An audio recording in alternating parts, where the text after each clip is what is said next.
महादेवाय त्र्यंबकाय त्रिपुरांतकाय त्रिकाग्निकालाय कालाग्निरुद्राय नीलकंठाय मृत्युंजयाय सर्वेश्वराय सदाशिवाय श्रीमान महादेवाय नमः।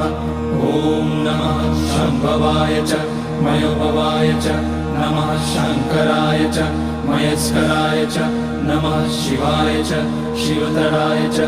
ओम त्र्यंबकं यजामहे सुगंधिं पुष्टिवर्धनम् उर्वारुकमिव बन्धनान् मृत्योर्मुक्षीयमामृतात्। नागेन्द्रहाराय त्रिलोचनाय भस्मांगराय महेश्वराय नित्याय शुद्धाय दिगंबराय तस्मै नकाराय नमः शिवाय। मंदाकिनी सलिल चंदन चर्चिताय नंदीश्वर प्रमथनाथ महेश्वराय मंदार पुष्य बहुपुष्य सुपूजिताय